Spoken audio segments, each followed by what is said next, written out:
Yo, what's going on? This is Anthony, and you are tuned in to On the Block Sports Chiefs.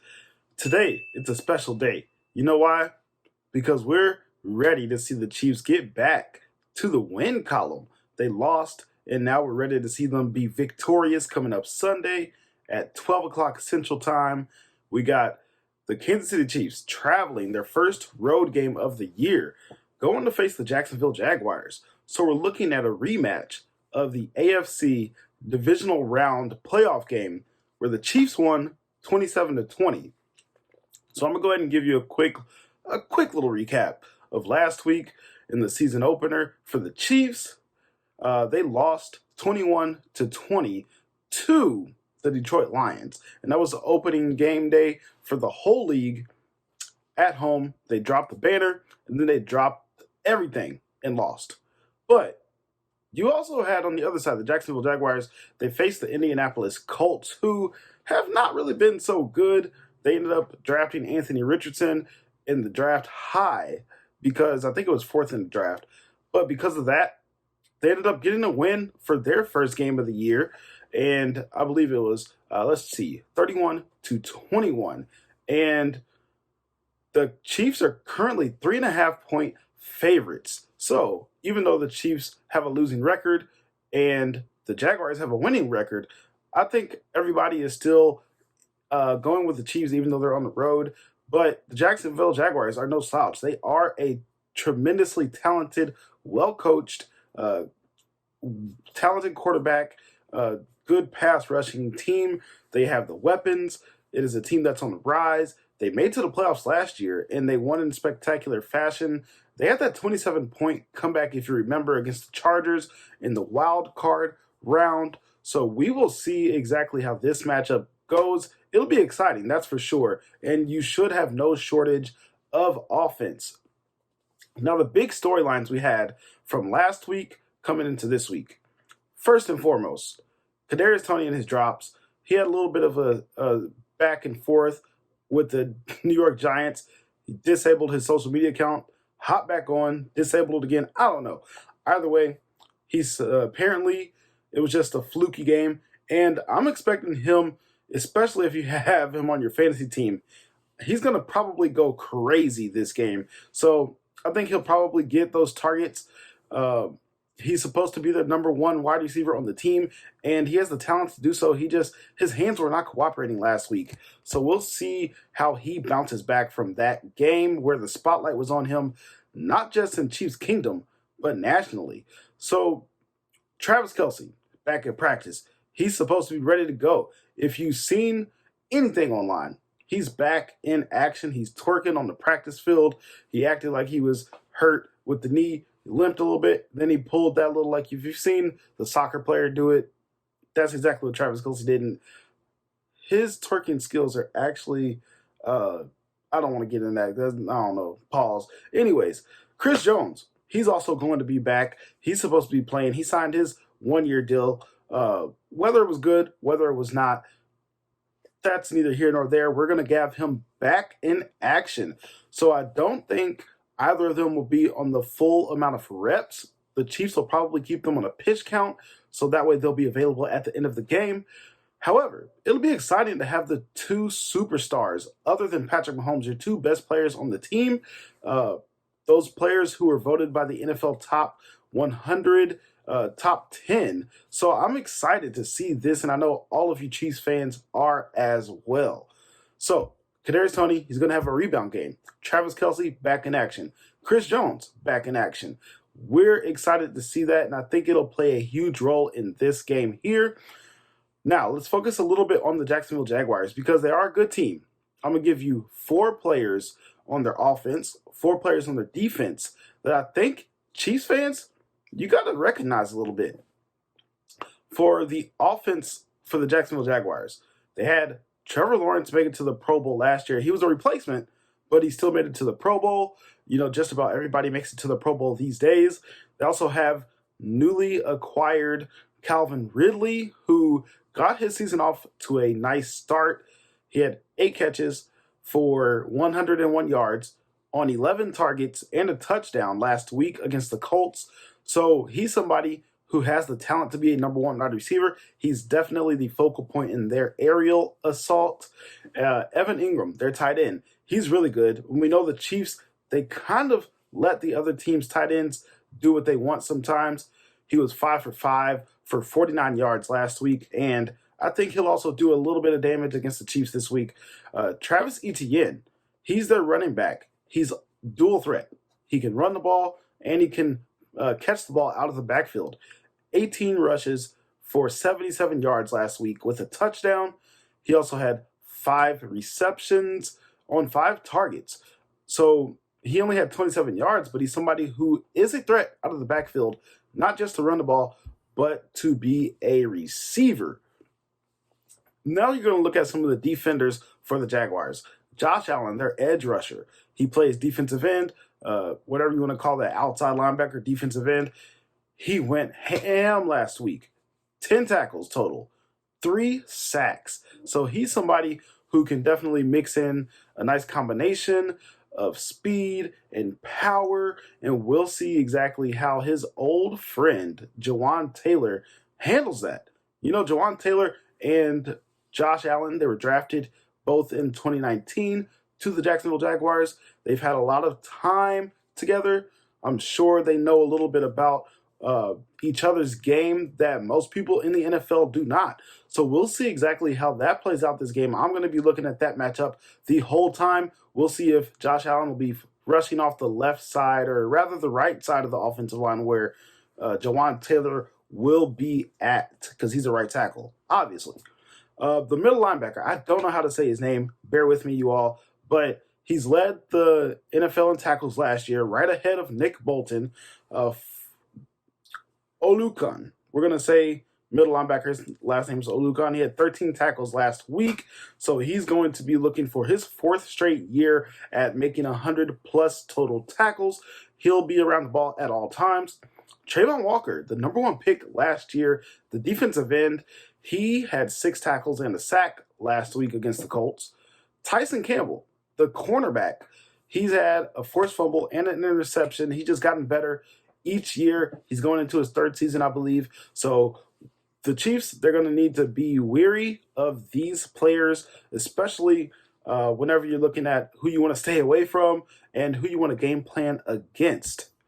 So if you've been watching this show, if you've been a follower of this channel, any of our pregame content, we like to give you a little thing called By the Numbers. So by the numbers, we look at offense and we look at defense, and we compare the two teams. For the offenses here, I'm going to look at last year's stats because we're still looking at just the second game this season. I don't really want to go off of just one game because this, it doesn't really show who each team is if you look at one game in their stats. So the Chiefs offense, as we all know, they were number 1 in the NFL last year in passing, total yardage, total points per game. But the Jacksonville Jaguars were top 10 as well in all of those categories. The Jacksonville Jaguars were a better rushing team, so they ran the ball a little bit more, and they ran it with more success. They were 14th in the NFL at 125.1 rushing yards per game, whereas the Chiefs were 20th in the NFL in rushing yards per game. So you're looking at the Jaguars, who actually do balance themselves on offense quite a bit. So what this means is, for Kansas City, what I specifically think, especially after last week, their offense, they're going to try to find Kadarius Toney on those easy plays. You're talking about jet sweeps. You're talking about screen passes, those easy things to get the ball in his hands and in space and allow him to get his mojo going, because I think that was part of his thing last week. He just got in his head. There's no excuse for it. So I think they're going to play a clean game, no penalties, no drops. That offense should be I'm pretty sure Andy Reid put them through it this week, and we're going to see them come out and be clean, and they're going to actually make some plays and bounce back, play with a sense of urgency. The Jaguars offense, they're going to definitely try to get Calvin Ridley the ball in the right one-on-one situations. I think they're going to try to do whatever they can to get him lined up against the safeties. I really think that'll be an issue for the Chiefs. I don't think Justin Reed, he's going to be able to cover him whatsoever. And I don't think Brian Cook, who's going into his first year as a starter at safety, is going to, even though he's more athletic, he's better in pass coverage than Justin Reed. I don't think he's going to really be able to handle that as well. So the Chiefs cornerbacks, they do a good job. I think they're up to it. But the Jaguars are going to want to get one-on-one with Calvin Ridley against the right matchups. And they're also going to use Travis Etienne to help minimize the blitzes that the Chiefs will send. He's probably going to get there, chip, help out a little bit, and he's going to run some delayed screens. So we'll see exactly how that plays out and whether the Chiefs can negate Travis Etienne and Calvin Ridley. Now, if we're looking at the defenses by the numbers, the points per game, Jacksonville allowed fewer points per game. They were 14th in the NFL at 21.4, whereas the Chiefs allowed 22, a little over 22. They were 18th in allowing points last year. And then Kansas City, they were better at every other thing. So they allowed fewer yardage per game, both on the air and on the ground. So I think the Chiefs' defense is just a little bit better, and especially with the boost they'll get from Chris Jones, what the Chiefs' defense is going to want to do, keep Justin Reed once again off of Calvin Ridley, if possible. That's what you absolutely do not want. He had a rough game last week, and if you want him to bounce back, keep him away. I don't know how you do that, but that's what the Chiefs should do. For the Chiefs' defensive linemen, try to move laterally. We did see George Karlaftis do this very well last week, and I was impressed by his mobility. Trevor Lawrence, he's somebody who can use his legs. He can move the pocket. He can scramble a little bit. He can buy time with his legs. And that'll be something they need to do. Stay in his passing lanes if you can and keep him from moving around too much. I also think that negates Travis Etienne from reaching the tackles and allows him to be stopped a little bit and stifled on the screen game. So if your defensive lineman can move laterally, that'll help control what the Jacksonville Jaguars offense can do. For the Jaguars, what their defense is going to try to do, obviously, is get pressure on Patrick Mahomes.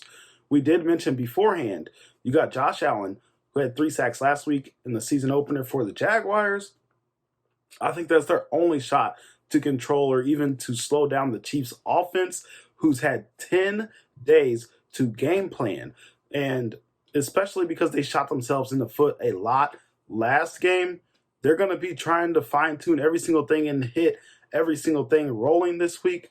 So Chiefs, I think their defensive linemen, you move laterally.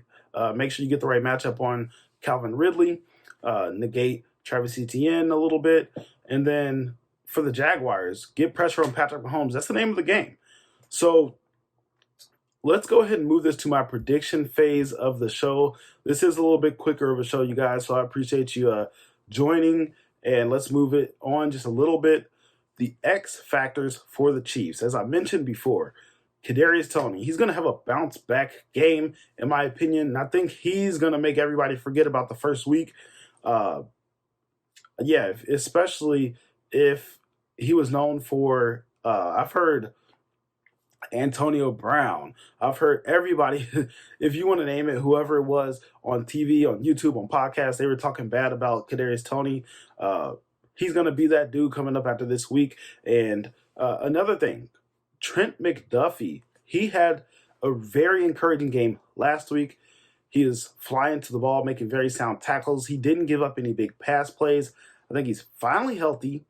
He's not a rookie anymore. So I think he cements that he is for real this game right here. And this is an offense where they got Zay Jones, Christian Kirk, Calvin Ridley, Evan Ingram, Travis Etienne. They have a lot of skill positions that can do things with the ball. And even before they get the ball, they're just a very skilled team over in Jacksonville. And I think Trent McDuffie is that dude. He's going to show he's for real. Another thing, both Travis Kelce and Chris Jones, they're the ultimate X factor in this game. We didn't see him last week where the Chiefs lost by 1 point to a good Detroit Lions team. They will make the difference here in this game. Ultimately, you have no answer for those superstars. Travis Kelce, probably the best tight end ever. Chris Jones, the best defense tackle in the NFL. We'll see how much they play, but they are going to make a difference. So, finally, what we get to here. In one of the more exciting matchups for week 2, the Chiefs and the Jaguars, I'm pretty sure both feel a sense of urgency with the Chiefs. They don't want to go 0-2. The Jaguars, you've heard players and their coach, they've all mentioned how the Chiefs are the defending Super Bowl champions. They are going to want to make a statement. So the Jaguars, they don't feel like they're just better than the Chiefs because they have a win up on them on the win column. So we'll see exactly how that makes a difference. They definitely want to make a statement, and they feel like they got something to prove, that they're not really respected, but I think they can be contenders. They're looking to ascend into that top part of the AFC. So I think that is something that's really going to be playing out here. That'll make it for an exciting game. But until Doug Peterson can actually beat Andy Reid, when their head coaching records are Andy Reid is 3-0 against Doug Peterson. He is the Jedi Master, and the young Padawan in Doug Peterson has not been able to overcome and actually maximize his powers yet as a head coach. So I think Andy Reid, with a motivated Kansas City team on the road, is going to come away with this one 38-22. No disrespect to the Jaguars, but the Chiefs, they're going to be rolling. They're going to be having an extra days to game plan. They got all their weapons back. So that's just what it comes down to. Andy Reid, and you got your superstars back. Patrick Mahomes, he's that dude. He had an interception last week, even though it wasn't his fault. He had an interception that blemished his season openers statistics. So I think there's just a whole bunch of different things going in favor of Kansas City for this game. Everybody, this has been On the Block Sports Chiefs. Go ahead and like, comment, and subscribe to this channel. Let me know what you think. What do you think about this game, and who will be those players that ball out outside of the normal people? So I do want to hear what you think. Are we going to smack the Jaguars? Is it going to be a close game? Are the Jaguars actually going to pull off the upset? Let me know what you think. So come back once again. I definitely like that you guys are here. So come back and follow me, see me after the game. We'll give you some post-game content as well in the post-game takeaways. My name is Anthony D. Hatton. Peace.